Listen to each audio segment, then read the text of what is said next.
trigger happy and I give less than a fuck. Love me or hate me, I'ma show enough, rip shit up. It's Mr. Nothing, nice on a mic stand. Mic in the left and the zest in my right hand. I took a puff, had enough now, hold up. If that was Indo, niggas getting rolled up. What's going on, folks? This is Acid Roots. I'm going to review the unreleased album that came out in 2003 by Hopsin Emurge. So the basic thing about this project is the fact that it has a lot of kind of hype around it, just because this is probably seen as one of Hopsin's better projects. But the fact of the matter is this was recorded throughout the early 2000s to about 2008. Now, when I look on Wikipedia, it says it was recorded in 2003, and there's kind of like a synopsis amongst like people who have their knowledge about Hopsin that this was an album that came out in 2003 and was made in 2003, and it's subject to kind of be said as like an unreleased demo, something that he used to get like record labels' attention, and kind of, I mean, I think some of the songs off this album probably were recorded before his 2009 debut in the mainstream with Gazing at the Moonlight, but there's things on here that I just question. I mean, really, some of this is horrorcore related, and that would be pretty poignant timing of Hopsin to have that kind of level of horrorcore before like some of the stuff. I mean, there was folks like Brother Lynch Hung and ICP and those type folks in Esham, but a lot of this really sounds pretty like state of the art for what probably would have been 2003. And I'll give an example. There's one song on here called Press Charges, which I'm fairly certain did not come out in 2003, just because it's kind of a knockoff of a song by Kanye West called Heartless. You know, Press Charges, Heartless, it's kind of in the similar fashion. Heartless was a song off of Kanye's 2008 album, 808s and Heartbreak, and that's basically, I mean, unless, you know, Kanye West ripped off Hopsin, which somehow I would doubt, I think that song was probably recorded in 2008, and that's kind of the thing, but it's very similar. You listen to Press Charges or Heartless, it's the similarities between the two. But I suppose, I really feel like I saw another fan's post on one of these comments, and they had said that this is a collection of unreleased songs by Hopsin that got leaked by one of Hopsin's friends and became like an unofficial album of sorts.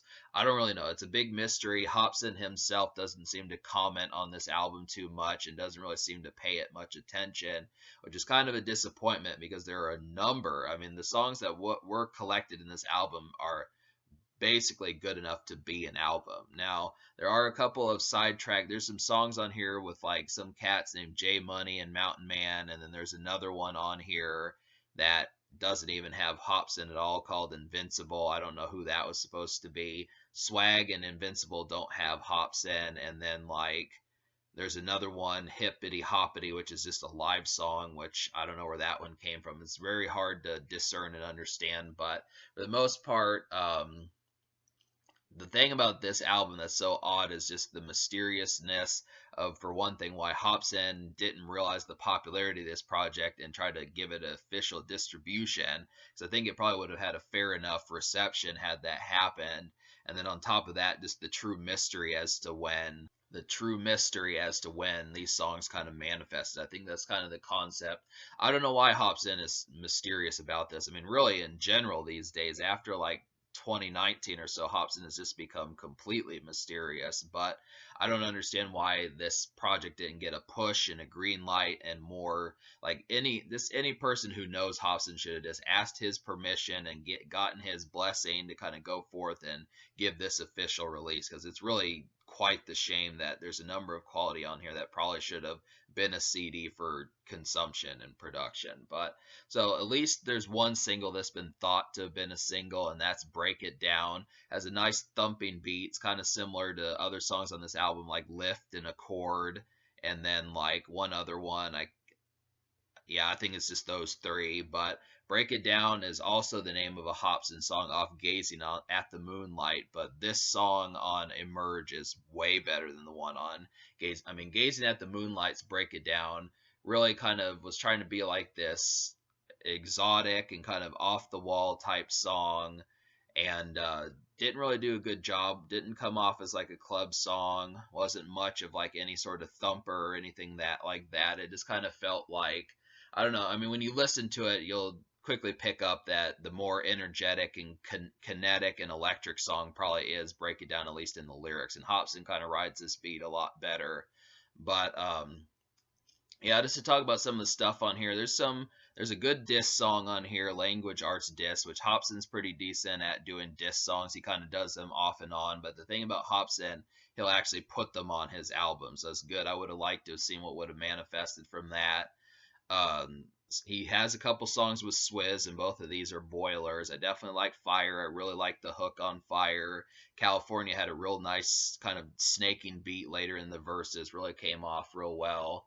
Felt like kind of light horrorcore. I mean, Hopsin kind of has these dark songs, like Don't Believe You Love Me is like a relationship song, but it's not really in a pop I want to marry you sense as much as it is kind of in like a dark and kind of brooding and moody atmosphere where it's kind of, I just like the approach to Hopsin relationship type songs because it's kind of the type songs that I wish Eminem would do more often, especially like in the Relapse or even Eminem show type vibe, something like that to kind of get that sort of vibe from him. But Hopsin did it well. Doesn't do it a bunch, but at least that one song has a nice feel towards it. Accord and Lift are some more club songs. He Made Me Do It's like some really good horrorcore. It's too bad that it's just a snippet and there's not more of the song. Tracy's Stalker is another version of some good horrorcore on here. And then Psychosis really had a mean. I mean, that like Hopsin tried some sing-songy Drake and Travis Scott type stuff, and he pulled it off pretty well. I kind of wish that he would. I mean, really, the second verse does not quite have as good a singing, but I really wish that this would have been like an official release because this is probably one of the best songs on the album. The beat is just overall terrific, real electric and well put together. That's classic horrorcore right there.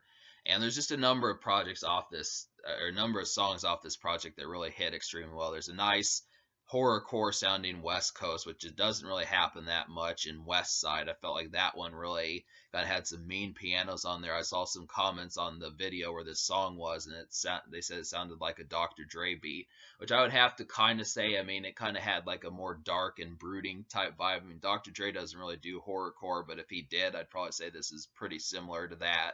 Was definitely good there. So there's just a number of stuff to really get excited about on this project. I mean, I think most people are probably kicking themselves that the reception of this project did not catch Hopsin's attention. And just to kind of have the concept of saying that it should have seen an official release. That's really the only weakness of this project is just that you can't buy it. And it's kind of awkward trying to figure out what to do with songs that are unreleased and have no official distribution. But I'm going to give this album a 9 out of 10. It definitely felt outstanding. The only 4 songs I didn't enjoy out of 15 were Hippity Hoppity, which was just kind of a muddled live song that didn't work that well. Invincible that didn't even have Hopsin on there, Swag which didn't even have Hopsin on there, and then Press Charges which was just kind of a knockoff of Kanye West's Heartless that didn't do nearly as good. So that's basically the thing about it. 9 out of 10, and I would have to say, really, I don't know where Hopsin has been, but I probably wouldn't be as angry or disappointed with him if he were to just release this project to make up for him not having put out an album in half a decade. But who knows? I mean, really, the future. I mean, Hopsin, I at least know, dropped a song called COVID Mansion back in 2020, something like that. But he's really been rather quiet, and it's starting to become a lot more noticeable these days. So he needs to kind of filter out like his catalog and get like a more ship shape veneer about him to kind of make up for like the gaps that he's kind of put out. And this would be a great thing to do, Hop. We'd really think everyone would kind of appreciate it.